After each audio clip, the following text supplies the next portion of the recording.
Halo, perkenalkan saya Frans Setiawan, dosen tetap pada jurusan Teknik Industri Universitas Katolik Parahyangan Unpar. Saya mengampu pada program studi Sarjana Teknik Industri dan Magister Teknik Industri. Bidang keahlian saya adalah optimasi transportasi pada rantai pasok dan logistik. Pada kesempatan kali ini, saya akan menjelaskan salah satu mata kuliah pada program studi Magister Teknik Industri Unpar, yaitu isu-isu kontemporer dalam rantai pasok. Deskripsi mata kuliah isu-isu kontemporer dalam rantai pasok memberikan pengetahuan, keterampilan, dan sikap yang diperlukan untuk mengelola isu-isu terkini di dalam manajemen rantai pasok, seperti rantai pasok global, teknologi digital, lingkungan hidup, kesehatan, urban, pangan, dan kemanusiaan dengan berbagai pendekatan, yaitu optimasi, sistem dinamik, berpikir desain, serta pemodelan berbasis agen. Capaian pembelajaran mata kuliah ini meliputi yang pertama, mahasiswa mampu memahami dengan menganalisis konsep dan isu-isu kontemporer dalam rantai pasok serta melakukan pengambilan keputusan dalam sistem rantai pasok secara mandiri dan bertanggung jawab.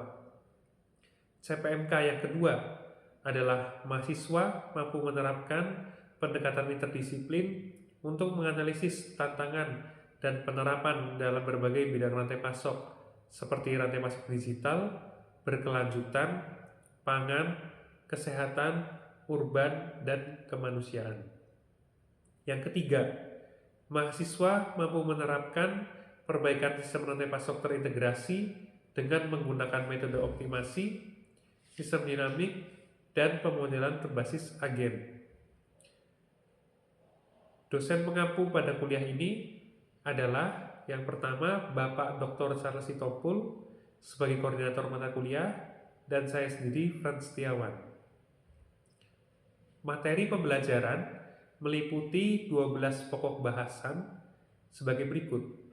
Yang pertama, pendahuluan dan pengantar isu-isu kontemporer dalam rantai pasok. Yang kedua, logistik dan rantai pasok global. Yang ketiga, teknologi digital dalam rantai pasok. 4. E-commerce and omnichannel retailer. Yang kelima, rantai pasok berkelanjutan dan lingkungan hidup. Yang keenam, rantai pasok kesehatan. 7. Rantai pasok perkotaan atau urban. Kedelapan, rantai pasok pangan. 9. Rantai pasok kemanusiaan atau kebencanaan. 10. Pendekatan optimasi dalam rantai pasok. 11. Pendekatan sistem dinamik dan berpikir desain dalam rantai pasok. Terakhir yang ke-12 yaitu pemodelan berbasis agen dalam rantai pasok. Mata kuliah ini menggunakan pustaka utama dan pustaka pendukung. Pustaka utama terdiri dari 6 buah buku, pustaka pendukung terdiri dari 2 buah buku dan 2 buah paper. Untuk pustaka utama, yang pertama ada buku Contemporary Logistics dari Murphy and Niemeyer tahun 2018, buku Green Logistics and Transportation A Sustainable Supply Chain Perspective dari Fahimia et al. Tahun 2015, buku Humanitarian Logistics and Sustainability dari Klam et al. Tahun 2014, buku Urban Logistics and Transportation Planning, Operation and Management dari Taniguchi et al. Tahun 2014, buku Container Logistics and Maritime Transport dari Song tahun 2021, buku Technology in Supply Chain Management and Logistics, Current Practice and Future Applications dari Pagano and Liotin tahun 2020. Untuk pustaka pendukung, buku Logistik Kontemporer di Masyarakat 5.0 dari Sitompul et al. Tahun 2022, buku Global Supply Chain and Operation Management, A Decision-Oriented Introduction to the Creation of Value dari Ivanov et al. Tahun 2019, paper yang berjudul The Hub Location Problem with Comparisons of Compact Formulations, A Note dari Setiawan et al. Tahun 2025 di Transportation Research Part E, Logistics and Transportation Review. Kemudian paper dengan judul The Role of Hubs and Economies of Scale in Network Expansion dari Setiawan et al. Tahun 2025 diterbitkan di Omega. Sistem pembelajaran untuk mata kuliah isu-isu kontemporer dalam rantai pasok adalah online menggunakan Google Meet atau Zoom, dan metode pembelajarannya adalah pembelajaran berbasis masalah. Oleh karena itu, pada setiap pertemuannya, mahasiswa akan diberikan mengenai studi kasus, mengenai permasalahan-permasalahan yang terjadi di dalam rantai pasok, dan kemudian mahasiswa akan diminta untuk berdiskusi dan kemudian akan menyampaikan hasil diskusinya kepada dosen pengampu.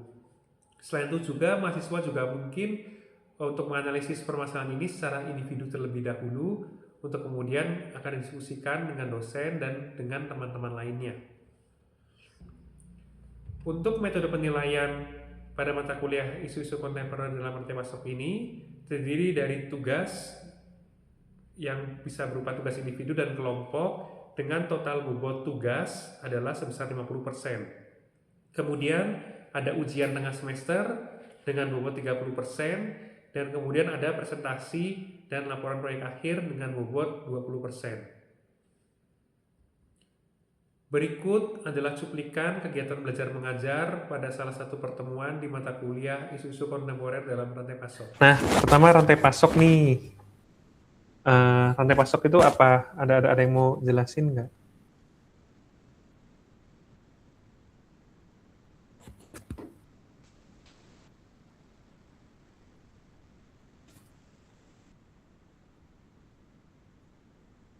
Saya izin jelasin singkat ya Pak. Ya, siapa ini? Saya nggak bisa Ines. Ines, oke. Okay. Ines gimana supply chain itu? Jadi supply chain atau rantai pasok itu sepemahaman saya dari semester kemarin, itu tuh intinya semua rangkaian proses terkait misalnya produksi atau bahkan dari bahan baku mentah sampai ke konsumen dan sampai kembali lagi. Jadi misalnya dari supplier bahan baku, terus termasuk ke sistem manufakturnya di pabrik, terus sampai ke gudang, distribusi, retail, sampai ke customer gitu sih Pak kasarnya untuk supply chain. Betul ya, jadi ada kata kunci supply chain itu adalah kolaborasi antara pihak-pihak, mulai dari supplier, dari manufacturer, ada distributor, ada retailer, sampai ke konsumen. Nah, tujuan akhirnya itu untuk memuaskan konsumen. Nah, pertanyaannya kenapa sih butuh rantai pasok? Kenapa harus supplier manufaktur tuh harus bergabung sih? Kenapa kira-kira? Ini saya jelasin dasar dulu ya, soalnya kalian kan juga background-nya beda-beda gitu, bukan dari TI. Kira-kira kenapa?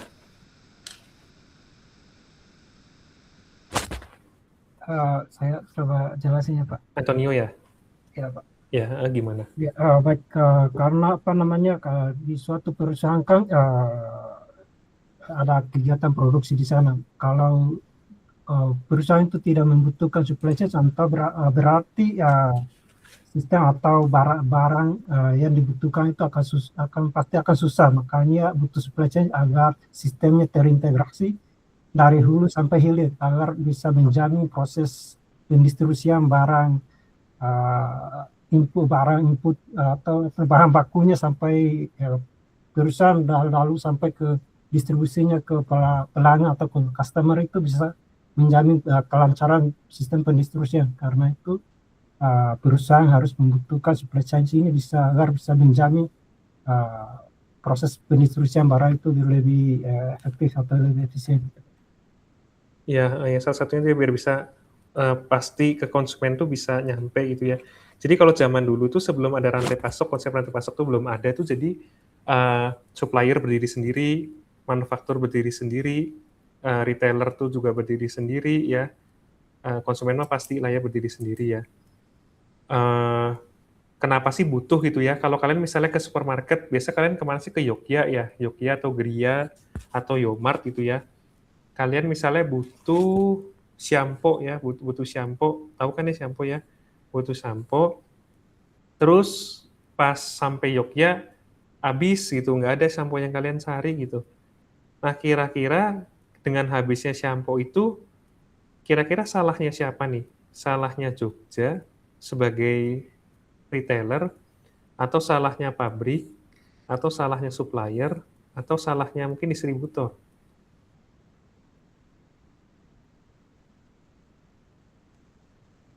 Kira-kira salahnya siapa?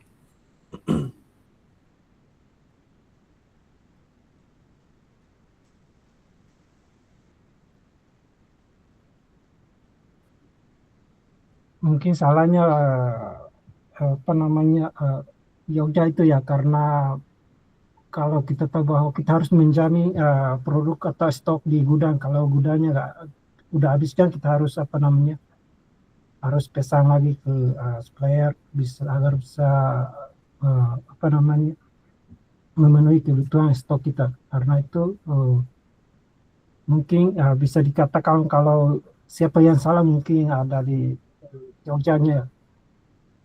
Oke. Apakah selalu yang salah tuh Jogjanya? Ada yang bisa ngasih pendapat lain nggak? Kalau saya agak beda sih Pak. Kalau menurut saya mungkin bisa jadi itu kesalahan Jogja, misalnya dia salah, jadi dia nggak order ke si distributornya.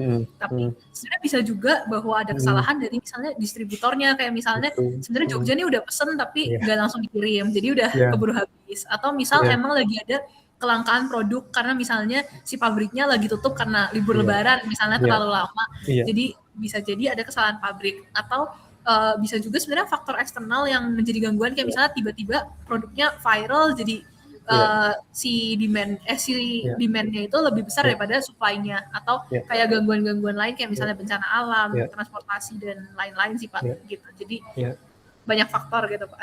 Iya, betul, setuju ya. Jadi Antonio benar juga, bisa salah Jogjanya juga benar.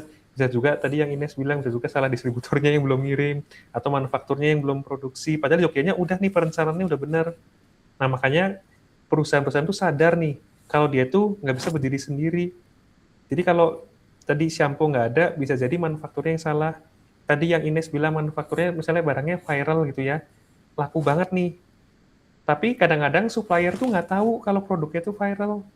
Nah, kita harusnya informasi ini. Oh ya, kita mau ada promosi loh untuk bulan segini, nanti akan viral. Nah, itu harus dikasih tahu ke distributornya, ke manufakturnya, ke suppliernya, biar mereka tuh sama-sama merencanakan, oh ya, bulan depan tuh mau ada promosi loh. Suppliernya berarti harus sediain barang lebih banyak, manufakturnya juga harus bikin lebih banyak, si distributornya lebih banyak. Nah, itu salah satu kenapa sih supply chain tuh sekarang ada gitu. Kenapa perusahaan nggak sendiri-sendiri aja bikin perencanaan, kenapa harus kolaborasi ya? Karena kayak gitu. Salah satunya gitu. Terus yang kedua, itu juga konsumen tuh sekarang permintaannya macam-macam. Kalau zaman dulu konsumen cuma minta satu, barang murah, itu udah gitu, cukup, puas gitu. Kalau sekarang cukup gitu barang murah untuk membuat konsumen puas? Enggak kan ya, selain murah mau apa lagi konsumen teh? Mau bagus Pak. Bagus, ya kualitas, terus apa lagi? Murah, bagus, maunya cepet, ya kan? Maunya cepet, terus maunya variasinya banyak gitu, maunya tuh kayak gitu. Nah, kayak gitu kalau kita nggak berkolaborasi, kayak tadi cepet aja ya.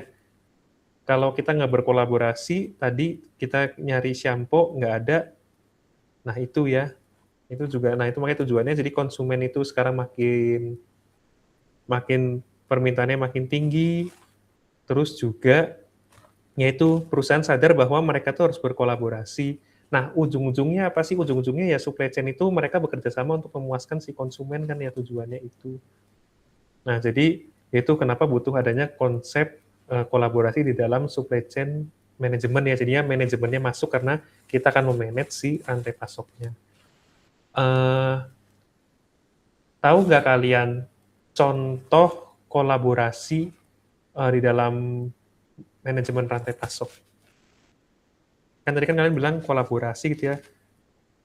Tahu nggak kira-kira contoh kolaborasi dalam rantai pasok itu, contoh kolaborasi berbagai pihak dalam rantai pasok? Bisa ngasih contoh nggak?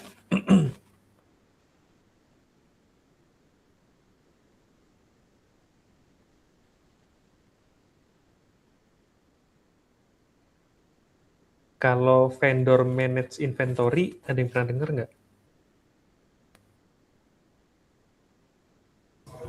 Itu yang kayak Unilever, kayak dia mantau stok di retail gitu bukan sih Pak? Kayak misalnya yang Jogja, atau misalnya kan dia punya chain-chainnya, kayak misalnya ada Jogja, terus ada kayak Super Indo, ada apalagi yang besar-besar retailnya, terus mereka bisa pantau stok-stoknya di misalnya di Jogja A dia berapa, di Jogja B dia berapa, terus di Borma berapa, di Super Indo berapa, jadi kayak mereka bisa kirim barang sebelum stoknya habis gitu nggak sih ya Pak? Ya betul, konsepnya vendor manage inventory gitu kan. Jadi inventory persediaan kita, yang manage itu malah vendor. Nah, yang manage supplier kita. Biasanya kan kalau tradisionalnya ya, kan gitu. Kita punya mau pesen berapa, harusnya siapa? Biasanya tokonya Pak. Kitanya kan. Nah, sekarang kita nyuruh vendornya gitu, yang manage. Nah, kira-kira kenapa? Kira-kira.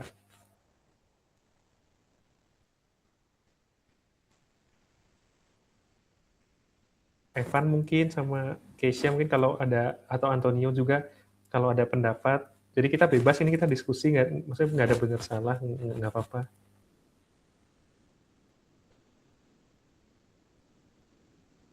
Saya boleh jawab lagi nggak Pak? Boleh.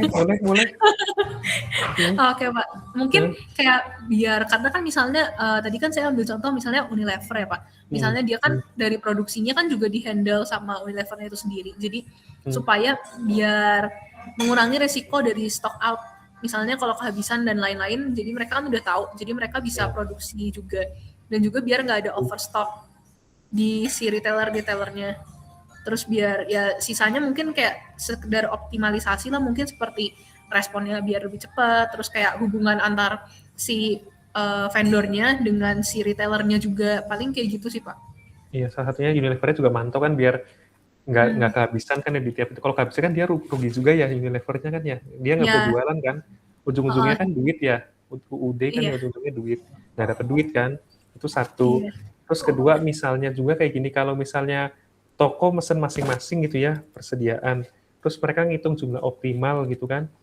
Nah, kelihatannya itu optimalnya cuma untuk optimalnya Unilever, optimalnya toko juga kan ya.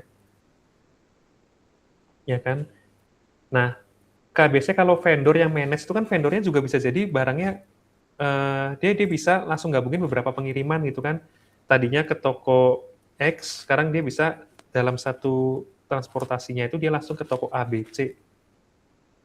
Ya kan, kadang-kadang kan A mau pesennya hari Minggu, B besoknya, C-nya lusa. Kan otomatis truknya itu kan nggak penuh ya. Nah, kalau truk lebih murah, dia itu truknya full, penuh gitu ya, sekaligus pengiriman dari beberapa customer digabung, atau mendingan individu. Pasti lebih murah gabung kan ya, cost per unitnya. Nah, itu salah satu contohnya kenapa sih butuh VMI gitu ya. Jadi, keuntungan buat vendor, si itunya juga untung gitu ya, pasti barang ada gitu, karena yang ngatur si vendor. Dia enak dong, aku nggak usah ngatur nih, aku nggak perlu repot-repot ngatur inventoriku sisa berapa, vendor aja yang atur gitu kan. Nah, itulah contoh. Contoh lain itu juga gini, namanya concurrent engineering ya, namanya mungkin kalian belum pernah dengar, atau ada yang pernah dengar concurrent engineering.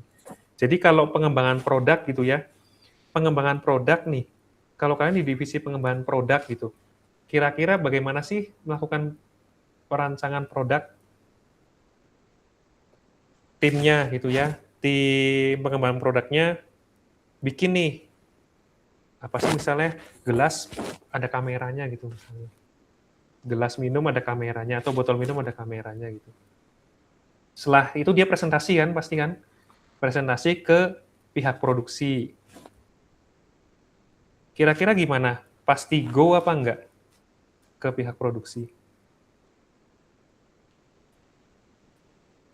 Kan ditanya dulu ya, produksi bilang, wah nggak bisa nih kalau bikin botol ada kameranya. Nggak bisa nih, mesinnya kita belum punya gitu kan. Nah, lalu yang terjadi apa? Kalau nggak bisa. Pak, tadi namanya apa engineering Pak? Concurrent. Concurrent. Current arus Pak. Iya. Concurrent. Pernah dengar concurrent engineering? Belum Pak, baru Pak.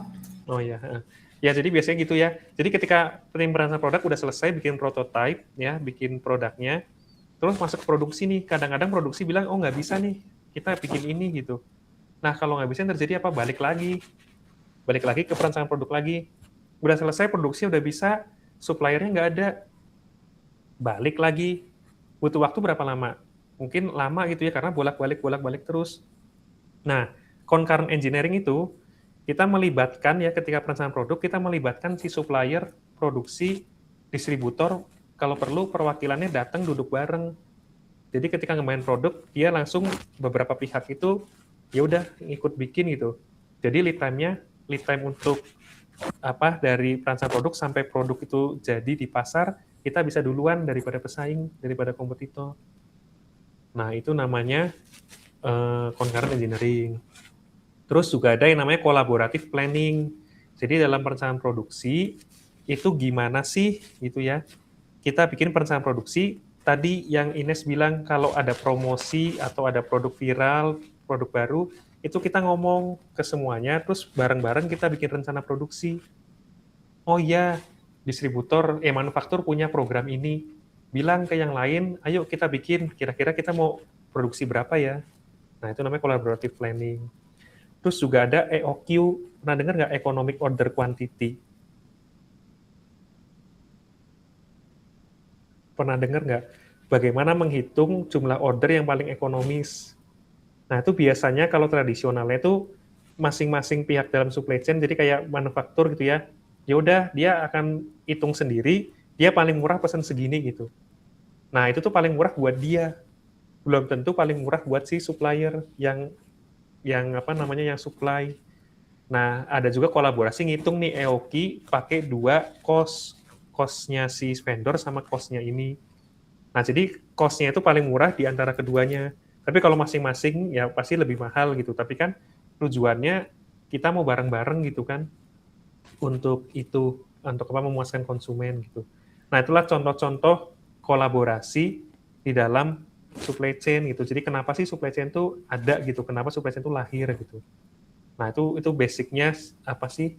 Latar belakangnya kenapa dia ada itu kira-kira begitulah. Ada pertanyaan nggak? Oke. Nah, jadi supply chain itu yaitu ya, jadi kata kuncinya supply chain itu adalah kolaborasi ya. Jadi ada supplier, manufaktur, distributor, retailer, dia harus berkolaborasi ya. Nah, itu kalau nggak ada kolaborasinya, dia belum supply chain. Kalau cuman supplier, manufaktur itu masih belum rantai pasok itu belum gitu. Tapi ketika ada usaha untuk berkolaborasi, nah disitulah baru rantai pasok itu ada gitu ya. Nah, supply chain itu ada 3 gitu yang mengalir di supply chain itu ada material, ada barang yang ngalir, ada informasi, ada juga uang. Ya, itu yang mengalir dari supplier ke customer. Ini kursor saya kelihatan nggak sih? Kalau saya ini Kelihatan, Pak, kursornya. kelihatan ya. Nah, kira-kira ya alirannya itu selalu dari supplier ke customer atau bisa ada aliran balik kira-kira? Bisa balik, Pak. Ya bisa balik ya, ini gambarnya ada balik gitu ya. Kalau material, berarti kan dari kiri ke kanan kan ada bahan baku diproduksi, terus produk jadinya kan ke distribution center, ke supermarket, ke konsumen. Kalau material atau barang gitu ya, baliknya apa kira-kira? Waste, Pak. Waste ya. Waste atau produk cacat atau produk garansi ya, kalau garansi balik lagi ke manufaktur, atau misalnya untuk daur ulang ya, kalau recycle kayak misalnya apa sih, botol aqua galon gitu ya, itu bukan recycle sih, tapi kan diisi ulang itu juga kembali gitu ya. Kalau informasi, contoh informasi apa? Kalau yang dari kiri ke kanan apa contoh informasi yang mengalir? Demand and trend, Pak. Demand and Trend. trend. Bukannya kalau itu dari kiri ke kanan ya?